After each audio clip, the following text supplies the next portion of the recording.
Buenas noches a todos y a todas. Esta es una denuncia pública que hago en contra del ingeniero Rodolfo Hernández. Voy a exponer las razones por las cuales me retiré de su campaña y sobre todo por las cuales estoy profundamente arrepentido. Necesito limpiar mi conciencia, de verdad. Estoy arrepentido de haber contribuido con esta campaña, de haber realizado reuniones, de haber convencido electores, de haber recogido más de 10.000 firmas, de haber abierto 5 casas rodolfistas. Entonces no fue cualquier cosa y de verdad fue un grandísimo error. Sobre todo últimamente estoy viendo que muchas personas de pronto se vieron influenciadas pues por las cosas que publiqué y también por las reuniones que organicé, y no me parece que este sea el candidato que necesita Colombia. No voy a decir tampoco cuál candidato estoy apoyando ni nada de eso ya es de cada quien, pero sí voy a exponer lo que vi dentro de la campaña de Rodolfo Hernández. Y para ello voy a comenzar con el día en que lo conocí, en el día en el que me vinculé con esta campaña presidencial, que fue el día 29 de junio del año pasado. Ese día todo comenzó en la Casa España, donde se estaba haciendo un desayuno de empresarios y se hizo una rueda de prensa a la cual yo asistí en la calidad de editor del periódico Conciencia, y pues hice el respectivo cubrimiento, el cual posteriormente publiqué en el periódico y publiqué en más periódicos diferentes cubrimientos de los eventos del ingeniero. Después de ahí nos fuimos a la sede de campaña de él, ubicada en la calle 57 abajo de la Caracas. Allá hablamos con el ingeniero y se le preguntó puntualmente si él tenía algún tema de corrupción con la fiscalía o con la procuraduría. Ante lo cual el ingeniero contestó contundentemente y de esta manera nos convenció, yo creo que a casi a todos, que no tenía absolutamente nada con la justicia, que él era impoluto y no tenía nada de corrupción, exceptuando, eso sí, un tema por favorecimiento indebido de terceros en contratación pública por 30 millones de pesos. Frente a lo cual él dio un argumento muy contundente que pues convenció a muchos, me convenció a mí, posiblemente lo convenció usted también, y es que él donó cerca de 1.200 millones de pesos de su salario como alcalde de Bucaramanga. Entonces, claro, 30 millones de pesos frente a 1.200 millones de pesos, pues es algo completamente insignificante. Bueno, hoy sabemos, después de todo lo que ha pasado, que no era cualquier tercero y que era otro proceso además. Era su hijo. Y que no eran 30 millones de pesos, eran 6 millones de dólares, es decir, cerca de 24.000 millones de pesos. Claro, cuando comparamos 30 millones de pesos con 1.200 millones, pues sí es insignificante. Pero cuando comparamos 1.200 millones de pesos con ganarse 24.000 millones, ya no es tan insignificante. Y esa es la primera mentira que nos dijo el ingeniero Rodolfo Hernández, con la cual nos convenció además. Bueno, ¿qué me gustó de la campaña? Y por eso me quedé ahí, a pesar de que yo había ido simplemente a hacer un cubrimiento de prensa. Que habían personas de todos los partidos políticos, del Partido Conservador, del Partido Liberal, del Partido Centro Democrático, del Partido Verde. Habían personas que habían votado en blanco, habían personas que nunca habían votado, incautos de pronto como usted o como yo, que nos gustaba la política, pero que nunca habíamos participado en ella, ¿sí? Y que hasta este momento vimos de pronto en el ingeniero, nos convenció y quisimos participar allí. Bueno, entonces comienza el tema de la recolección de firmas y se presenta un evento que quiero llamar la atención de todos, y es que aparece una persona que presenta 30.000 firmas aproximadamente. Hay un paquete de 30.000 firmas. Un maestro en arte nota que la caligrafía de muchas de esas firmas, porque estaban ahí encima, las estaban escaneando, entonces él miró así de reojo y dijo: esas firmas son falsas. Entonces habíamos más o menos 8 personas en la sede y todos se alertaron y dijeron: bueno, ¿cómo así que son falsas? Entonces esta persona llega y dice: es que es la misma caligrafía. Empezamos a mirar y efectivamente habían unas hojas que eran solo planas. Habían escrito 2 o 3 personas, solamente planas. Bueno, ¿esto por qué es importante? Porque pues nosotros nos dimos cuenta de eso y las personas que estaban a cargo de la sede, nosotros éramos más o menos 8 de las personas que nos alertamos de eso, entonces lo pusimos en conocimiento de los directivos y de quienes estaban manejando la sede, quienes tomaron la decisión de apartar esas firmas. Posteriormente aparece el director político, el ingeniero Rodolfo Hernández, Oscar Yair Hernández, furiosísimo, de por qué no le habían enviado más firmas al ingeniero, que les estaban enviando muy poquitas, que no sé qué, que si él tenía conocimiento de que tenían más firmas. Entonces se le dijo que se van a encontrar irregularidades, que se iba a contratar un perito para verificar si esas irregularidades o no, ante lo cual ese señor se enfureció y se enloqueció, pues, y empezó a agredir a todo el mundo, como se los comentaré más adelante, ¿no? El papel que juega esta persona ya. Esta persona se acerca además, y acá esto también es muy importante, con una diputada del Partido Conservador por Santander, quien también decía ser parte de la campaña, la diputada Claudia Ramírez del Partido Conservador. En este punto ya las personas alternativas, digamos, que no pertenecíamos o no habíamos pertenecido nunca tampoco ni al Centro Democrático ni al Partido Conservador, éramos muchísimos menos. Y únicamente estaban en la dirección del ingeniero, es decir, las personas con las que él va a gobernar, personas del Partido Centro Democrático y del Partido Conservador, como son estas personas que les estoy mencionando, exmiembros, ¿sí? Y miembro, bueno, esta señora era todavía pertenece al Partido Conservador. Bueno, volviendo al tema de las firmas. Esta persona exige que le entreguen las firmas, que él mira qué hace con ellas, que igual las van a presentar. No importa si están verificadas o no, que eso es asunto de él. Lo cual, a mi juicio, es gravísimo, gravísimo, gravísimo, gravísimo.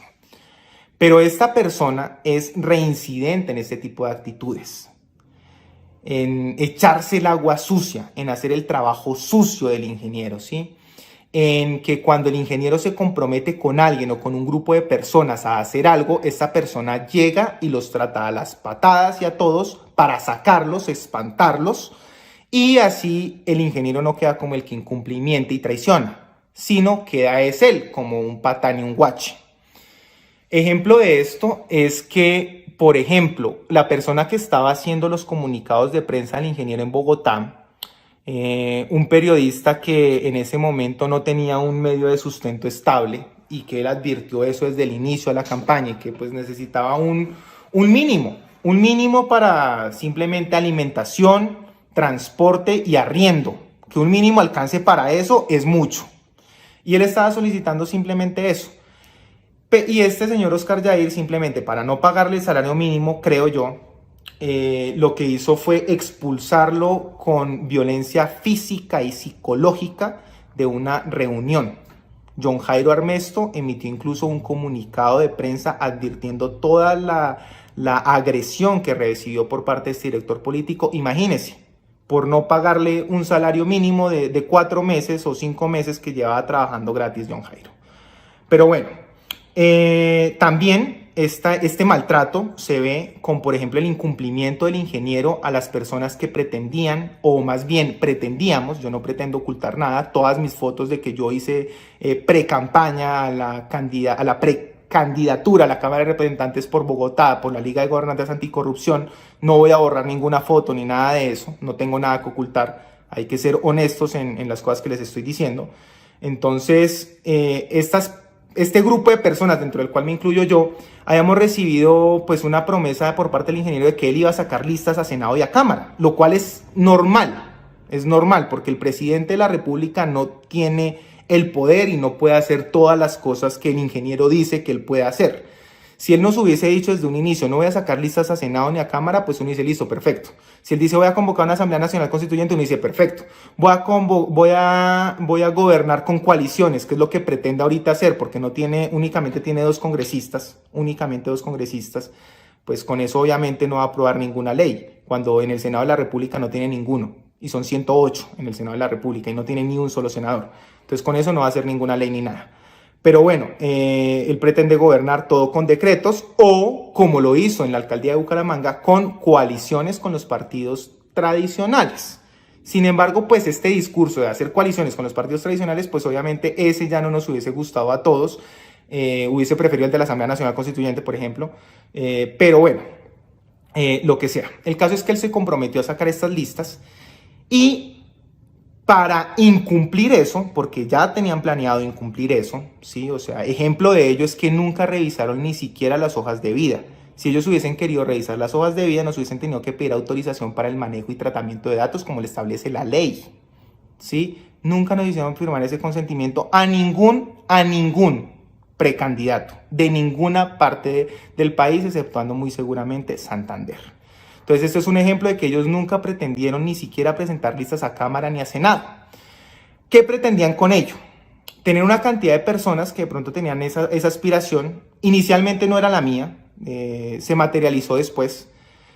Pero de pronto las personas que tenían esa intención entonces las querían convencer y atraer pues con la promesa de ser congresistas de la República. Como ellos no iban a cumplir, entonces este señor Jair maltrató a todos los precandidatos sin excepción alguna. Los maltrató, los trató mal, los insultó, etcétera, etcétera, etcétera, etcétera, para que se aburrieran. No fue mi caso, yo me mantuve ahí. Sí decliné, y eso lo dejo muy claro, sí decliné mi precandidatura a la Cámara por el bien de la misma lista. Y le dije, yo declino y haga usted la lista. Efectivamente, decliné y no hizo tampoco ninguna lista, porque ya empezó ahí como a... Bueno, esta persona tiene ese papel dentro de la campaña y no solamente me ha maltratado a mí, sino también a los ciudadanos. Pero aparece otra persona que nos cobra 150 millones de pesos a nombre de la campaña. Y esta persona, eso también ya estaba planeado. Supongo que así era como querían financiar la campaña. Esta persona se llama Luis de la Hoz. Él también fue antes, no en estas pasadas, en esta se presentó por un movimiento que se llama Gente Nueva, que él creó, pero en las anteriores se presentó por el partido, adivinen cuál, Conservador, exactamente. Esta persona está al lado del ingeniero siempre, estuvo al lado del ingeniero el día del lanzamiento de la campaña, el día 30 de junio, el día que yo lo conocí, ese día estuvo ahí en la mesa. También estuvo con el ingeniero en Miami, donde lo invitó e incluso, si no estoy mal, también estuvieron en su yate. Lo organizó reuniones allá. Bueno, asistía a todas las reuniones, se recorría todo el país. Ustedes pueden verificar las redes sociales de Luis de la Hoz. Él recorría todo el país al lado del ingeniero y sin él el nombre de la liga.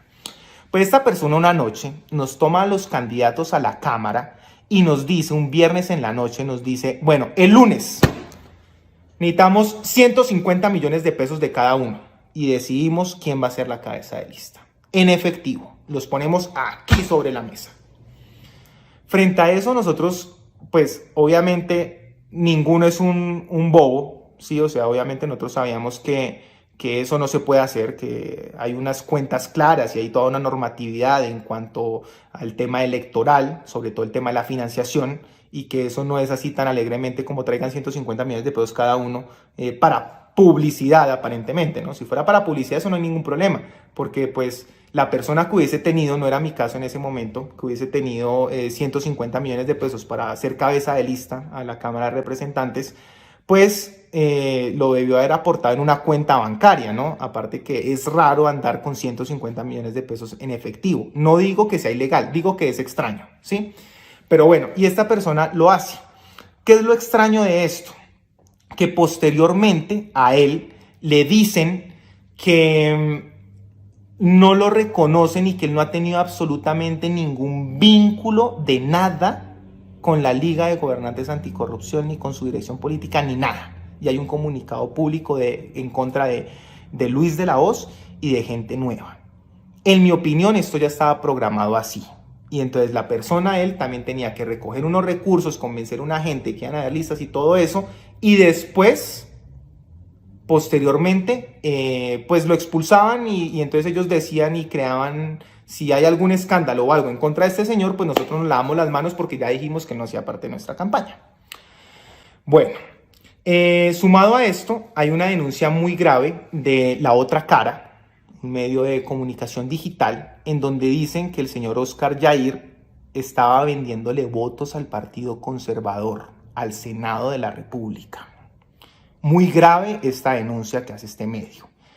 Adicional a ello, una líder rodolfista del Quindío, Claudia Cruz, ella muy entusiasta, excelente líder, de verdad, se movió y de verdad con el corazón, emite un comunicado en donde se retira de la campaña presidencial de Rodolfo Hernández. Y dice que la dirección política, es decir, este señor Oscar Jair, personas de la dirección política, están utilizando las bases de datos de las personas que ella había convencido para decirles que votaran por listas a Senado.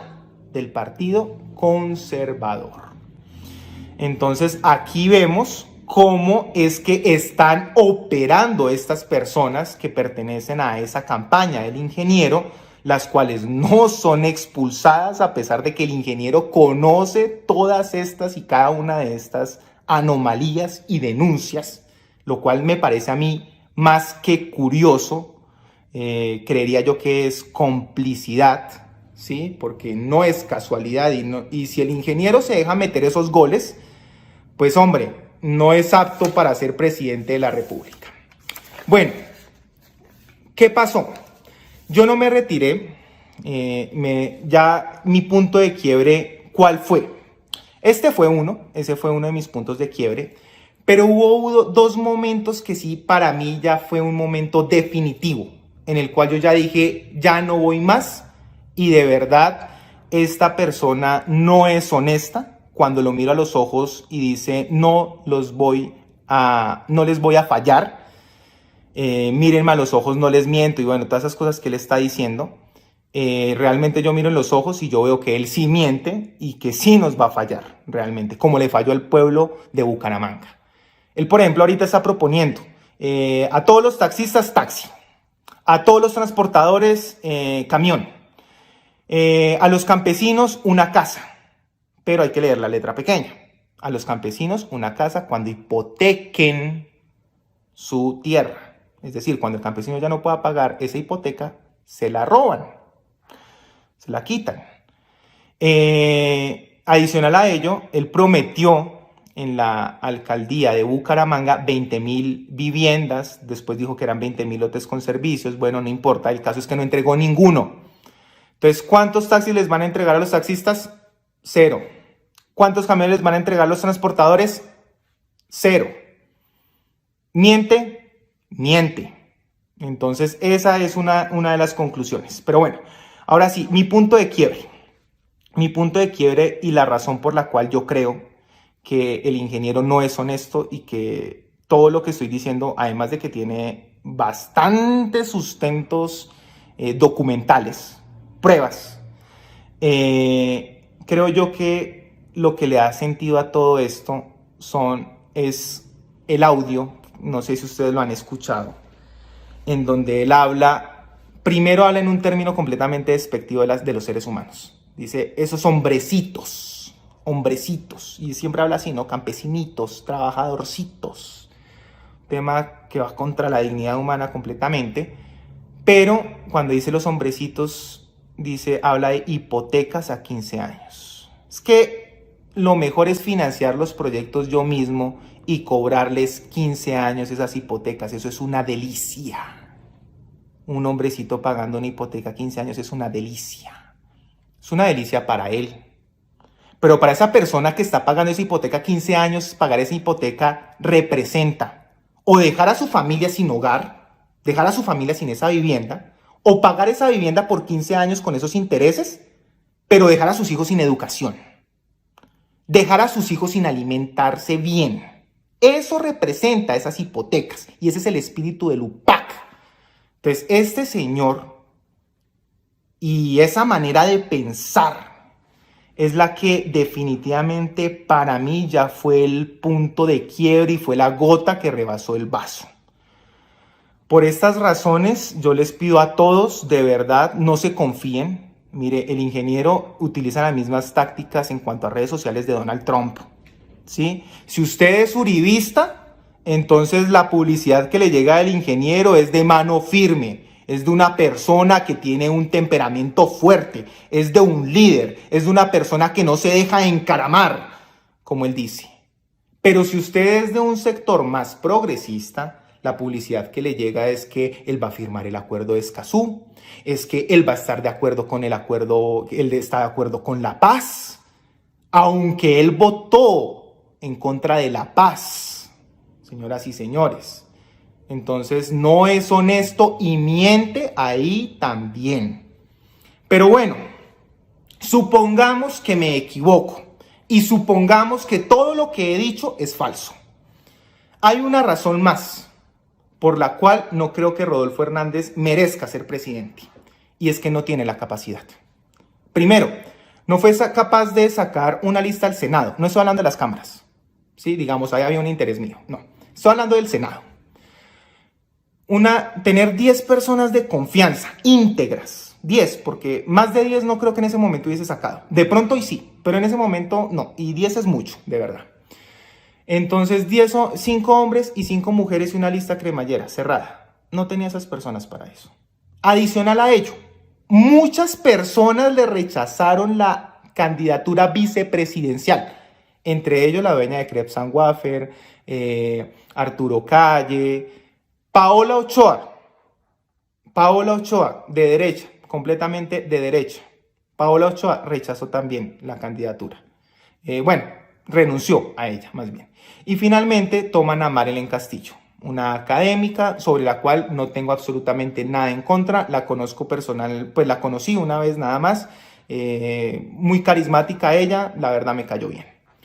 Entonces, una persona que no tiene la capacidad de elegir a 10 personas únicamente para conformar una lista a Senado, que no tiene la capacidad y muy difícilmente más bien la tuvo de nombrar un candidato vicepresidencial, ¿qué creen que va a pasar cuando empieza a nombrar ministros? Es que el presidente tiene que nombrar por lo menos, o sea, del presidente depende directamente,